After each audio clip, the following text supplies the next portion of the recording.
Good morning. If you spend the winter in Chicago, this is the morning you wait for. How beautiful.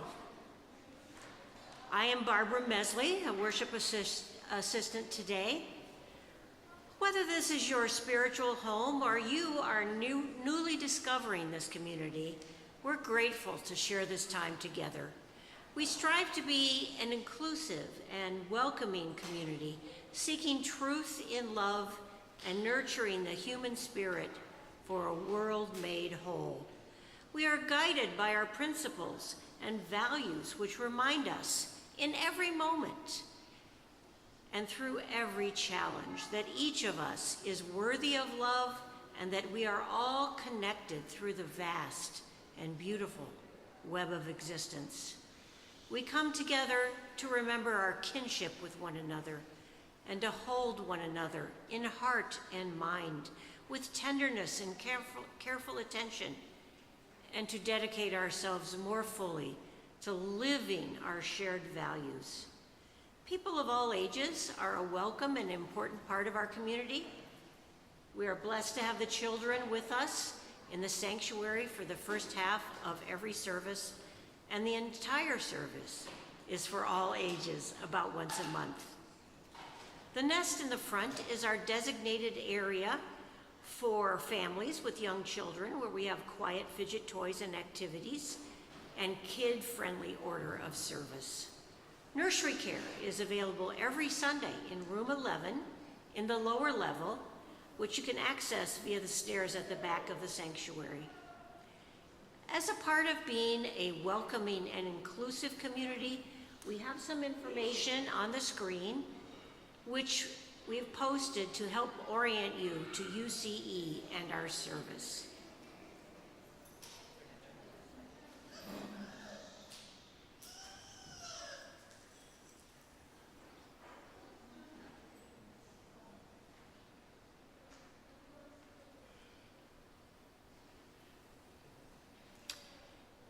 A few announcements.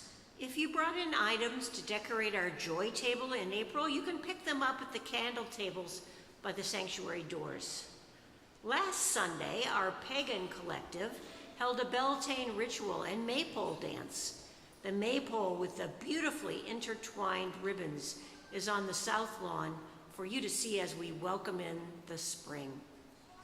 Next Sunday is our annual meeting immediately following the worship service. All members eligible to vote were sent the annual meeting packet on May 4th. If you haven't received your materials, please let Tori Foreman know as soon as possible. And next Sunday, please plan to stay after the service so that we have a quorum to attend to the business of the congregation. Mark your calendars for our beloved annual flower communion and church picnic on June 1st. You'll be invited to bring a flower to contribute to the communion, and we'll also be celebrating the installation of our new solar panels. So please bring a sun-themed side dish, salad, or dessert to share for our picnic. And now, let us settle into our shared time of reflection, celebration, and inspiration. As we begin our worship service, those joining us online are invited to gather your chalice as we join in beloved community. Welcome to worship.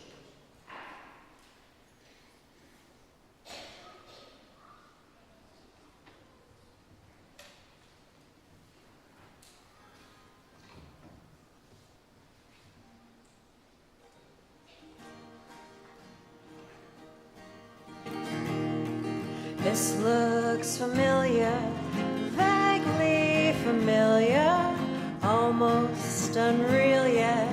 It's too soon to feel yet, close to my soul, yet so far away. I'm going to go back there someday. Sunrises, night falls, sometimes the sky calls. Is that a song there? And do I belong there? I've never been there, but I know the way. I'm going to go back there someday. it's more fun to share. We'll both be completely at home in midair. We're flying, not walking on featherless wings. We can hold on to love like invisible strings. There's not a word yet for old friends who've just met.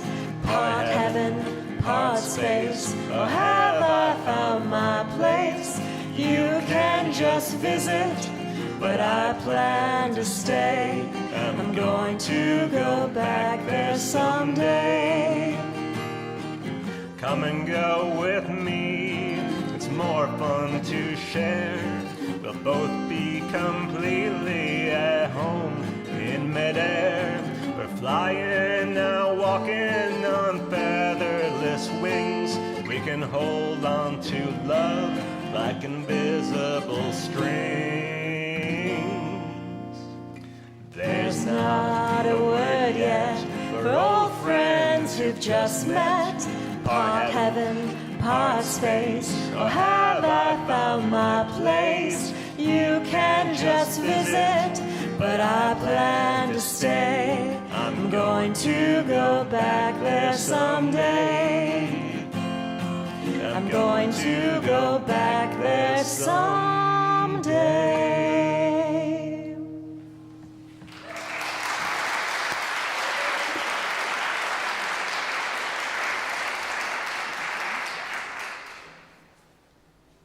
The Unitarian Church of Evanston resides on land that was recorded as being transferred from the local Potawatomi community to the U.S. government in 1829, shortly before the Potawatomi in this area were forcefully removed west of the Mississippi River. This land was then sold to white settlers. We remember the ancestors of the contemporary African Americans, the individuals, the families, and the networks of Black people who built up our country's culture and economy, a role forced on them originally by enslavement. We acknowledge the impacts of the intentional violence of the Middle Passage and enslavement, which echo through the generations and remain a reality today. We offer these acknowledgments as one small effort toward building long-term solidarity with contemporary communities. We commit ourselves to incorporate these admissions into our lives and to turn our thoughts into actions. Please join in the words of shared commitment on the screen. We name these realities with honor for all the ancestors, respect for our descendants, and gratitude for the land we use as sacred space. As Gray lights the chalice this morning, in honor of her amazing mom, Reverend Eileen,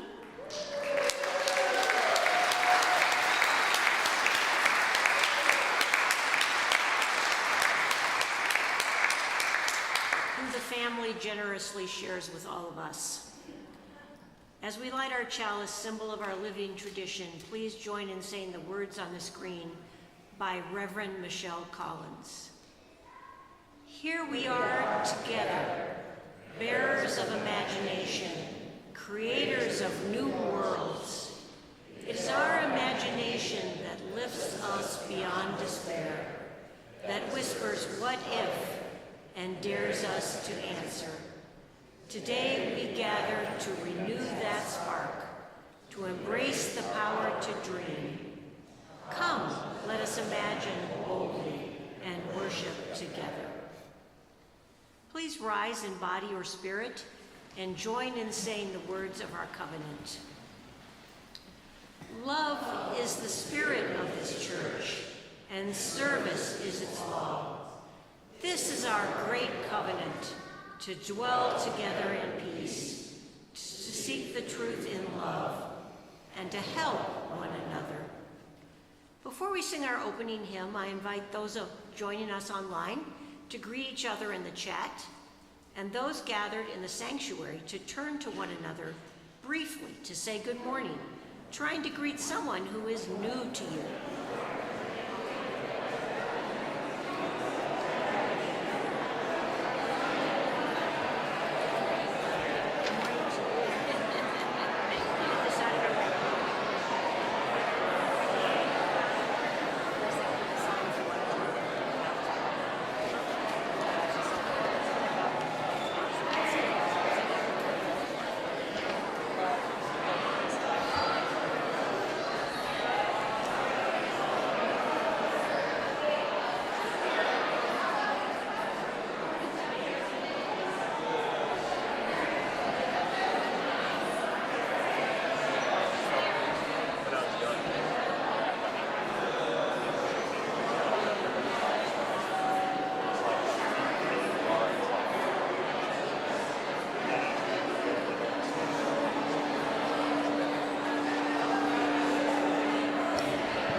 Service today to continue your conversations at kinship time. And if you're new to UCE, please stop by the welcome table with the red tablecloth right in front of the mural. Ellie Hunter is there to answer your questions and give you more information about our congregation. Please remain risen to join in singing our opening hymn, number 95, There Is More Love.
Our time for all ages is the story of the magic paintbrush, which is a Chinese folk tale adapted by April Rosario.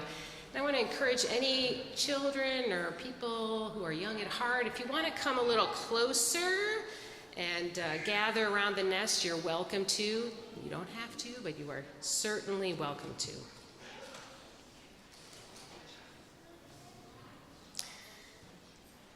Long ago, in a small village in China, there lived a kind-hearted girl named Ma Liang who loved to paint. Though she had no real paintbrush, she used sticks to trace pictures in the sand, imagining them coming to life.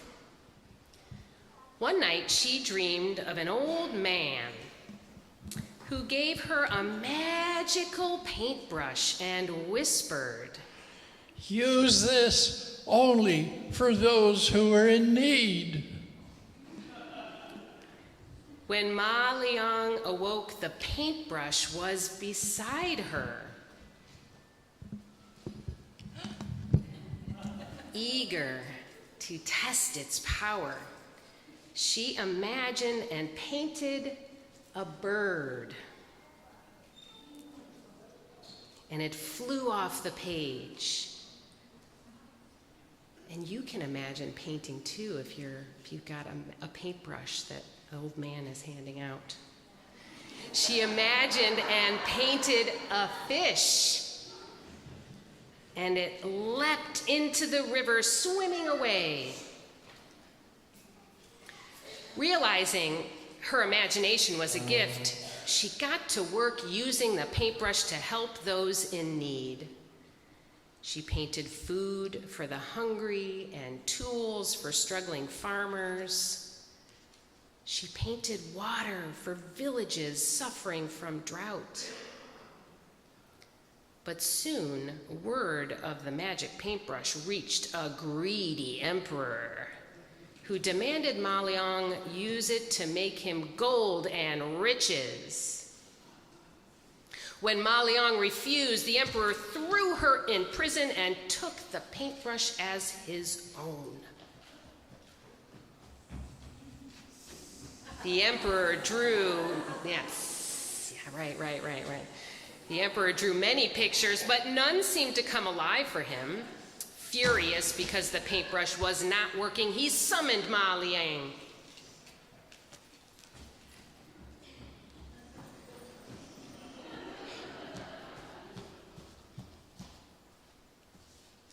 If you create some drawings for me and bring them to life, I will set you free.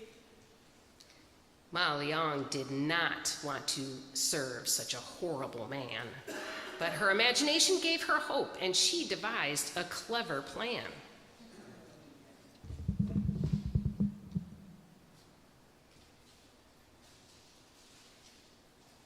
What would you like me to draw? I'd like to have a golden mountain. I'll go there to look for gold. Ma Liang got to work quickly, but first painted the sea, followed by a golden mountain far away from the water. Paint a massive ship immediately, the emperor demanded. Ma Liang painted a large ship and grinned silently. The emperor hopped onto the ship and set out to find the treasure. But when the ship reached the faraway mountain, Ma Liang painted a hole in the ship.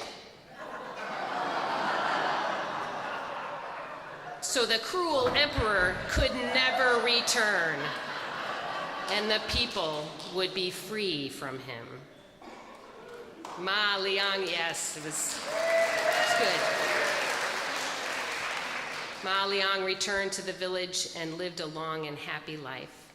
She continued to use her imagination and the magic paintbrush to help others in need.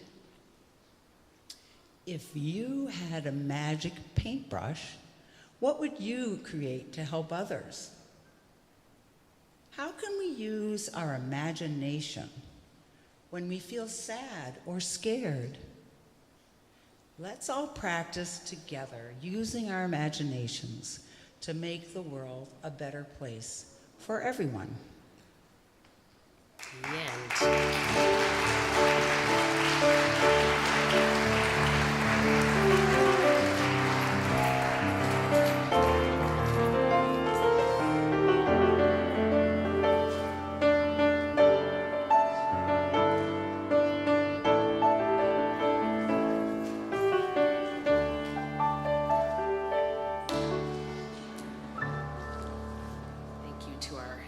fine actors.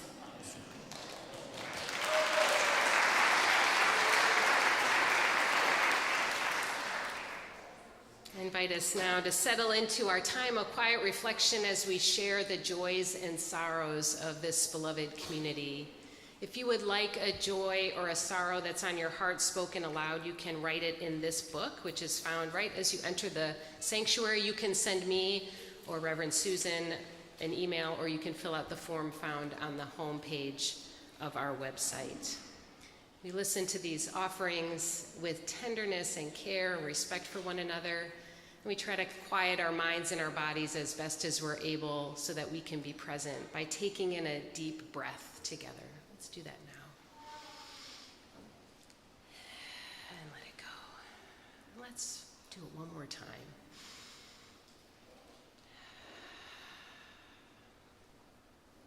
These are the joys and sorrows that have been shared today. Carolyn Laughlin wrote, "Celebrating my wonderful daughters-in-law today. My grandkids couldn't be in better hands." And an anonymous, "Happy Mother's Day and a special blessing for those whose mother relationships may be fraught."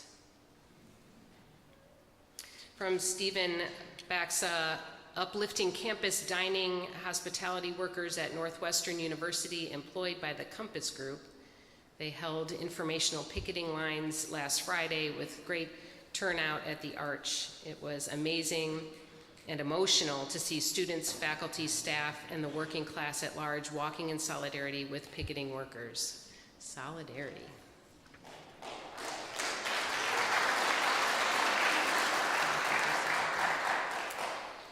And from Brian Nielsen, "We were sorry to hear of the firing of the Librarian of Congress last week, Carla Hayden, who had been director of the Chicago Public Library, another sign of the fascism spreading in the country now." Doug Erickson shares the joy and gratitude for Kathy Talmadge, Tori Foreman, Stephen Eason, and the entire UCE community for making this year's plant swap a giant success. It was a beautiful day and good feelings all around. So thanks to everyone for your hard work and dedication for making that possible. Thanks to Doug and Ellen too. And finally from Carol Bryce, "Remembering my mother, Muriel Bryce, on Mother's Day and her birthday, May 12th. Sharing these concerns of the heart is part of our practice of beloved community, of holding these things that are tender on our hearts and those that are even too tender to speak aloud. So we invite you to come forward either to this table or one of the side tables, whichever is closest to you, to light a candle or drop a stone in the well of tears. And just on a practical note, you'll notice there's sort of a different arrangement with the candles today. We're going to try this to see if sticking a candle into the sand might get a little less dripping on the tables, which our dear Rob Geiger has just refinished all of our tables. Thank you, Rob. So I'm just trying to think of ways to keep wax from dripping on them. So I would suggest lighting a candle, and you can light it from the one before you and stick it, either in the center and build out, or from the back and come forward so we don't burn ourselves. Thank you. Please come forward now. And if you need a candle brought to you, you can raise your hand.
For these joys, we give our thanks. For these sorrows, we give our love. Please join me in the spirit of prayer and meditation.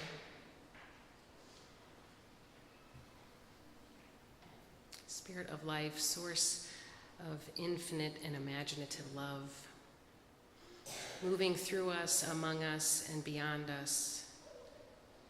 Guide us in our dreaming, that we may envision a more loving world and build our capacity to co-create it. Help us to discover courage within us and with each other to counter the forces of division and fear and hate. May our hearts never grow indifferent to war and violence, hunger and homelessness. May those who are sick be healed. May those who are afraid be comforted. May what has been broken be repaired. May we all have what we need to thrive. Hold us, Spirit of life, in our sorrow and suffering, and help us to ease one another's pain and loneliness. May we discover beauty and joy, even in the presence of grief and pain.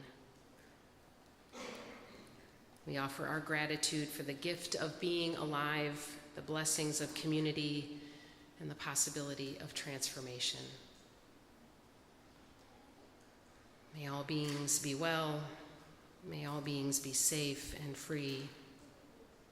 May all beings know they are whole and loved. Amen, and blessed be. As we sing our response, number 413, Go Now in Peace by Natalie Sleeth, I invite you to feel free to name the holy as you feel moved, and our young people, preschool through 5th grade, are invited to head to their faith formation time with their adult leaders.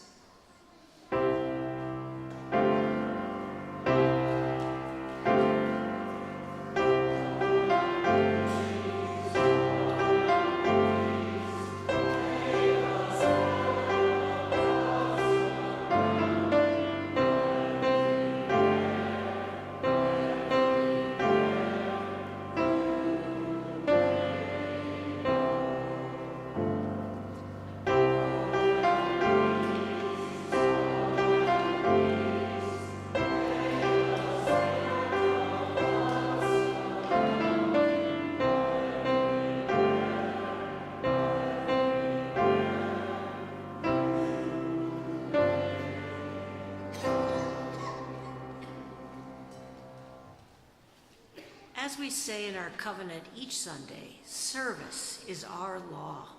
UC is called by our mission, values, and principles to contribute to our community, to form accountable partnerships, and to express gratitude through giving. Today's offering will be shared with Sunrise Movement, a movement of young people fighting to stop the climate crisis and win a Green New Deal.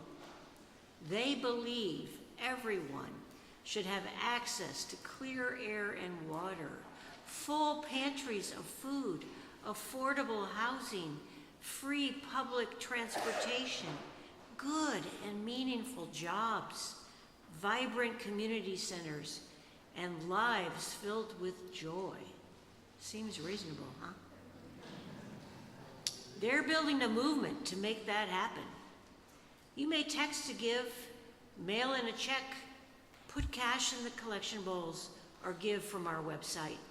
If you write a check, please indicate in the memo line if your check is for the shared offering or some other giving. The ushers will now come forward to pass the collection bowls down the rows. Please give as generously as you are able, and may what you give bring you joy.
He's over 45 years old, so cut him some slack.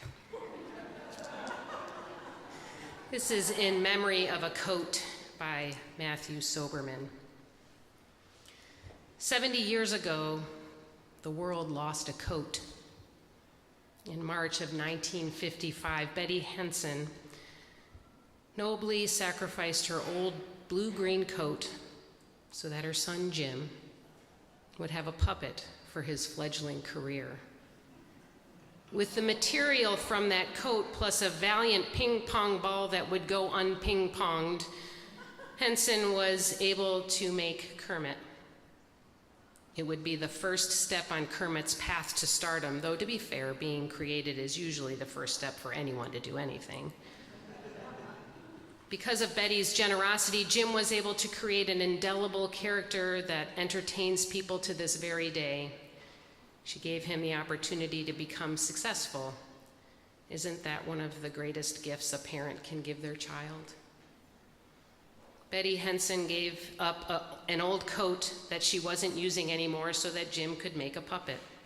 And that puppet went on to do amazing things after a few rebuilds with better materials because they were running out of coats.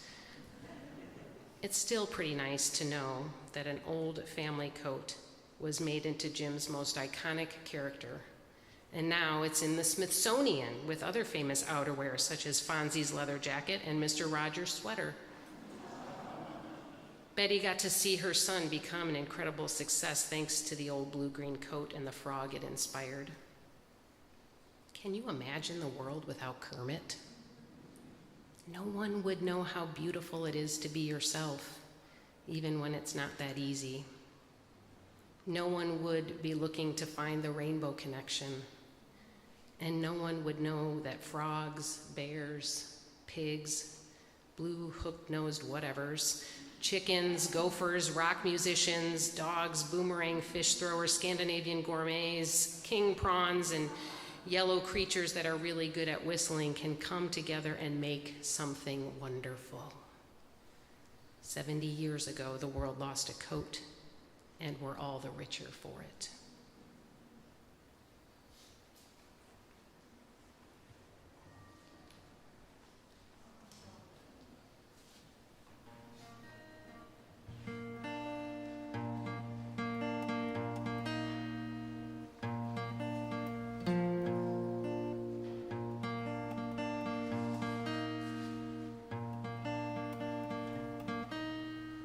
Why are there so many songs about rainbows, and what's on the other side?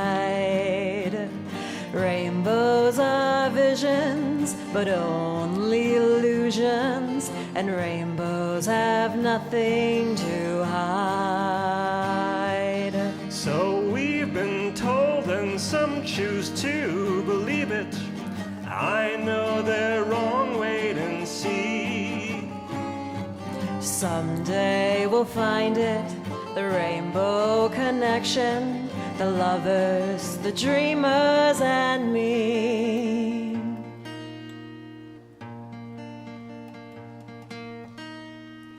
Who says that every wish will be heard and answered when wished on the morning star? Somebody thought of that, and someone believed it. Look what it's done so far. What's so amazing that keeps us stargazing? What do we think we might see? Someday we'll find it, the rainbow connection, the lovers, the dreamers, and me. All of us under its spell, we know that it's probably magic. Have you been half asleep, and have you heard voices? I've heard them calling my name. Is this the sweet sound that called the young sailors? The voice might be one and the same. I've heard it too many times to ignore it. It's something that I'm supposed to be. Someday we'll find it, the rainbow connection, the lovers, the dreamers, and me. La da da dee da da do, ba da da da da dee da do.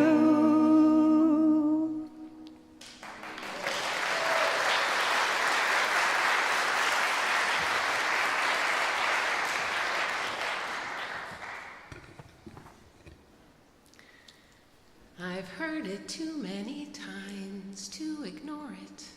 There's something that I'm supposed to be. I've heard that call many times in my life of what I'm supposed to be. It's the call of motherhood. It was the call of ministry. It was the call of serving this congregation, of speaking truth to power, of joining in solidarity for social justice. Answering that call is an ongoing, everyday endeavor, and it's something that we can help each other to answer. What is the call that you've heard too many times to ignore? What is it that you're supposed to be, and what are we supposed to be together? Beloved community can help us find and live the answers. In a recent New York Times article, writer and editor Lauren Jackson talked about her project called Believing, which explores how people find meaning in their lives through religious and spiritual community. In the article that launched the project, she posits that religion offers 3 B's: beliefs about the world, behaviors to follow, and belonging in a community or culture. In this faith and in this congregation, we offer all 3. Though as Unitarian Universalists, we don't all have the same beliefs or answers to questions about the world, we do encourage one another to explore our beliefs in dialogue and with integrity and responsibility. Though we don't have a strict dogma or rules about how to behave, we are guided by our shared values in accountable relationship, covenanting to behave with care and humility, seeking justice and repairing harm when we cause it. And we foster a sense of belonging in community that is ever expansive and inclusive. Can I get an amen to that?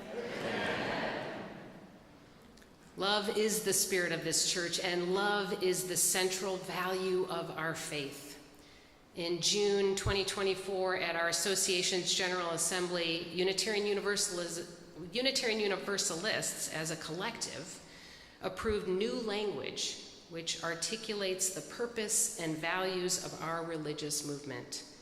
The values we imagined and voted on together were, say it with me if you know them, justice, equity, transformation, pluralism, interconnection, and generosity. And these 6 values are all centered around the infinitely unfolding power and process of liberating love. Love is big and hard to define, often misunderstood, misused, and misrepresented. True love is not easy. It demands courage and rigorous honesty. It needs examination and accountable relationship in order to avoid its misapplication. Love is more than a feeling of affection, though it includes that. Love is an action, a choice, a creative force.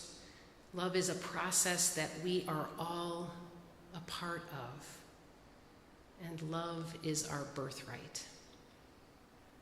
We are born into, held in, and motivated by love even when we forget, even when our actions and the actions of others don't demonstrate that, even when we fail to live up to the fullness of what love calls us to do and be.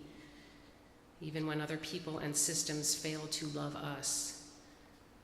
Even amidst the suffering and evil, the uncertainties and struggles undeniably part of being alive, all of us belong to and are held in love.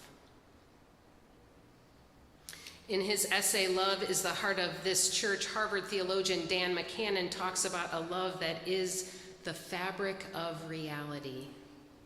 He wrote, quote, "I wish that we, as Unitarian Universalists, could tell a love story that begins long before our individual stories and even before humanity's shared story. I want us to talk about love as part of the fabric of reality. When someone comes into our congregations, I'd like the first message they hear to be, 'You have always been loved.' Only after they've really had a chance to take that in would I want them to hear the corollary, 'You are accountable to love other beings.' You have always been loved." Can you imagine a world in which we all knew and believed that about ourselves, a world in which that deep knowing compelled us to help every other being to know the same? Who has loved you into being? Who has helped you to imagine a more generative, more creative, beautiful world, and to know that you are part of that world?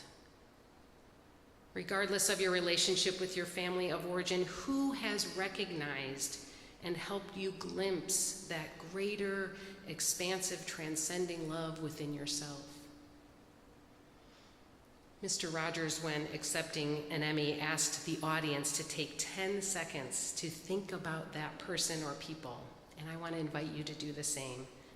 Who has loved you into being who you are today? 10 seconds, I'll watch the clock.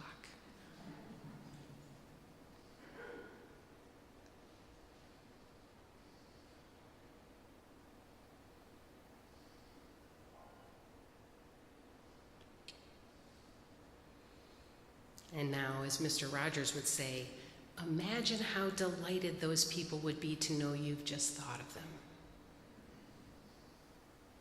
Being held in that greater love that will not let us go and acting as a conduit for that love is the fabric of our lived reality, though it's so easy to forget, especially now. The rifts in the communal fabric, rifts between families and friends, are widespread. All over the country, families and friends are not able to come together to talk about hard things, to find understanding or commonality. Good people everywhere are convinced they are right and others are deeply misguided. Love does not ask us to all just get along, to ignore hard truths or pretend that things are okay when real harm is happening to our most vulnerable beloveds. Love calls us to bear witness and name hard things, including our feelings of anger and outrage. And love calls us to listen, to try to understand one another, though this seems less and less possible these days. Being part of a meaning-making community like ours, however, with love at the center of our values, can help us imagine how to mend the rifts in the fabric of reality, relationship by relationship, family by family, neighborhood by neighborhood. Ideally, all of us would first know this kind of loving imagination as children, but this isn't always the case. Like many, I didn't always feel valued, supported, or seen for who I am in my family of origin. Like many of you, a dysfunctional family. I didn't have a faith community either to show me what beloved community looks like. But I found support in other places, through friends and teachers, and even through television. As a child of the 70s and 80s, I consumed a lot of television. Much of it was not great. Some of it was very, very good. When I was a baby, my mom turned on the TV to find a new show, Sesame Street, which first aired less than a year before I was born. As I got older, watching it, I felt that I was part of an inclusive, kind, thoughtful, and cooperative world that was different from my at-home experience. Watching the characters interact, human and puppet, I learned openness, curiosity, and kindness. I learned that even grouches deserve dignity and compassion. Watching Big Bird talk with Maria and Susan and Gordon, I saw a neighborhood where people knew each other and cared for each other well. I could see people from different backgrounds and experiences learn together, address challenges together, grow together with honesty, joy, and kindness. Until I found this congregation, Sesame Street and Mr. Rogers' Neighborhood of Make-Believe were probably my only examples of beloved community. I remember the episode where Mr. Hooper died and the kind adults in the neighborhood talked about it with Big Bird to help him understand and process the loss. I remember Kermit the Frog singing "It's Not Easy Being Green" with Lena Horne. And though I didn't know it as a child, that the song was about race, I understood deeply that it was about knowing that we're all whole and beautiful as we are. I remember Mr. Rogers talking with all kinds of interesting people, his gentle and genuine curiosity, his direct but unobtrusive way of asking questions, of truly seeing the divine in another person. I remember him splashing his bare feet in a blue plastic pool and inviting Officer Clements to join him. Does anybody remember that? Again, as a child, I had no idea this was a bold statement about racial segregation in public swimming pools. It was just a simple and profound demonstration of our common humanity, of decency, and the universal pleasure of cooling our feet on a hot day. I remember watching Mr. Rogers talk with Jeff Erlinger, a 5-year-old boy in an automated wheelchair without a trace of pity or condescension. I watched transfixed as the two of them sang together, "It's you I like, every part of you, your skin, your eyes, your feelings, whether old or new. I hope that you'll remember even when you're feeling blue. It's you I like, it's you, yourself, it's you." Mr. Rogers showed us how to honor the worth and dignity of each person and to celebrate our interconnection with all of life. He showed us how to encounter one another with genuine, loving humility and curiosity. Though I never met him, it always felt like he was talking to me, like he wanted me to know that I was held in a larger love. In 1969, Fred Rogers appeared before Congress to defend the importance of educational children's programming and to advocate for $20 million in public television funding. He convinced Congress to approve the funding by describing his program, how he taught children that their feelings mattered. He made it okay to feel sad and angry and afraid, but also to know those feelings don't have to dictate how we act. He talked about helping children to know their own power to choose their behavior. He said at the hearing, if we in public television can only make it clear that feelings are mentionable and manageable, we will have done a great service for mental health. This was and is revolutionary stuff. PBS, along with NPR, are under attack again. I'm sure you've heard. A recent executive order directs the Corporation for Public Broadcasting to cut all federal funding for NPR and PBS. One could make the argument that these sources of information should be fully funded by the public rather than the government. But it's hard to argue that the 50% of children in America who do not attend preschool, many of them in rural communities, who nonetheless have access to all kinds of garbage on the internet, would not be better off watching television like Sesame Street, Mr. Rogers, and the modern reboot, Daniel Tiger's Neighborhood, which Gray just told me about. These programs, yeah, a good one. Okay, these programs help children learn, grow, and imagine how to be good neighbors, how to be in relationship with people across difference, how to foster curiosity and creativity. For some children, it may be the only example of beloved community they will ever see. In the midst of raging injustice and tyranny, with so many of us overwhelmed, perhaps pulling funding from Big Bird is a less urgent matter. But as we strive to be a part of the resistance, we have to protect our collective moral imagination. We have to uphold the legacies of our luminaries who have created a vision of beloved community in innovative ways, the heroes who have been championing education, demonstrating integrity, and fostering justice, compassion, and love for decades. Though Fred Rogers and Jim Henson are gone, there are millions of people like us, who are doing small things that we can do to imagine and create the more beautiful world they worked to create. I want to share an example as I close. At our clergy gathering this week, Rabbi Sharon Kleinbaum, who began serving what became the largest LGBTQ+ synagogue in Manhattan at the height of the AIDS crisis, she joined us over Zoom. She was invited by Rabbi Rachel Weiss from JRC to tell us about beacons of light. During the Muslim bans of the first 100 days of the first Trump administration, Rabbi Sharon and a few others from her synagogue started standing outside the local mosque with signs of love and support, knowing how vulnerable Muslims were feeling at the time. The small group of Jewish neighbors was met with tears and hugs of appreciation.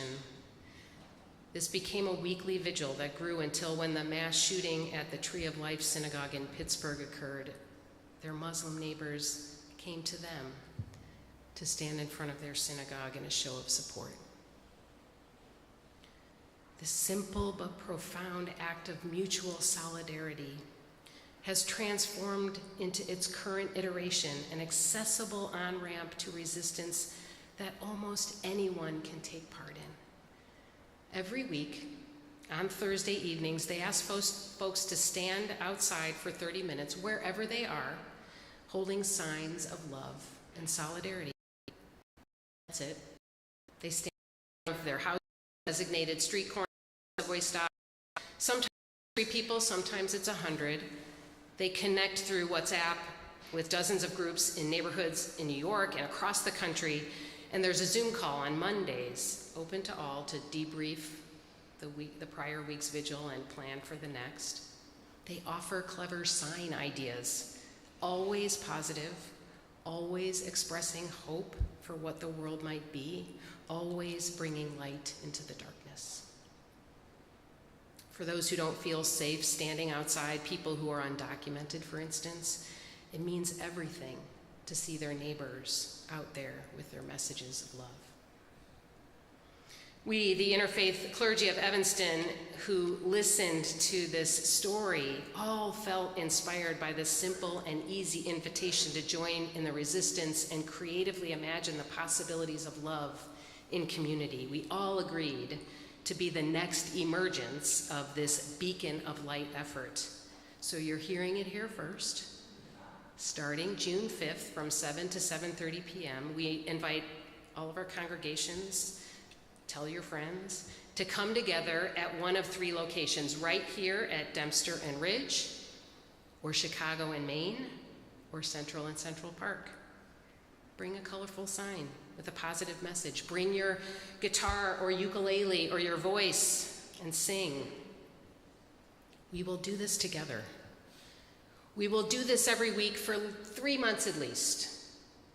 We will feel like we are part of something larger, part of an expanding, beloved community, part of a growing beacon of hope and resistance, part of a creative imagining of the transforming and liberating power of love. I'll put more details in the newsletter, don't worry, but you gotta read your newsletters. In the meantime, know that together, we are a neighborhood of make-believe, a beloved community imagining a more loving and liberating world, even though it doesn't quite exist yet.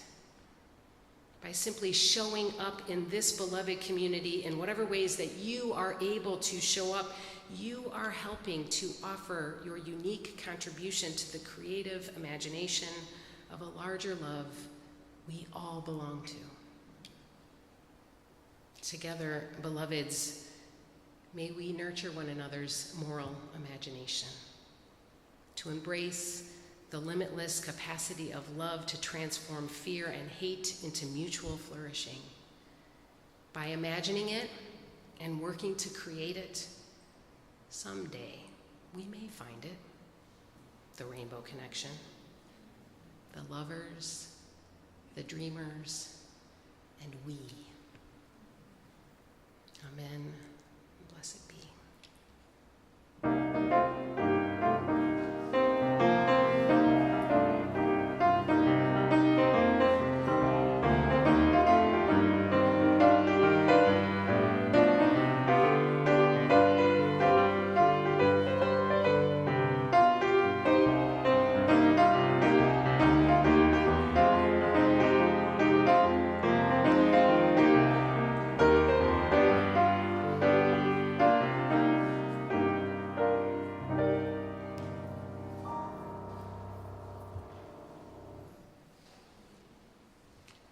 As we extinguish the chalice, please join in saying the words on the screen by the Reverend Elizabeth Zeljo.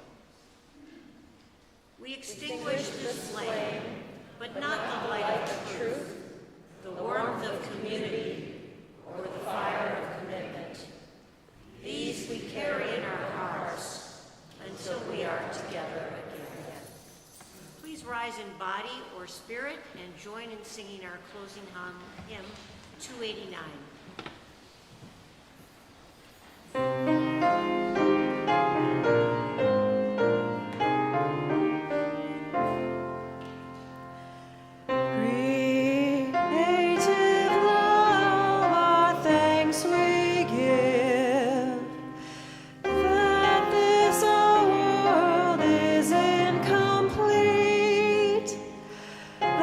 Struggle, greed, sorrow,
imagining beloved community together, creating it with our small acts of courage and connection, may each of us know that we are held in the enduring power of love that is the fabric of reality.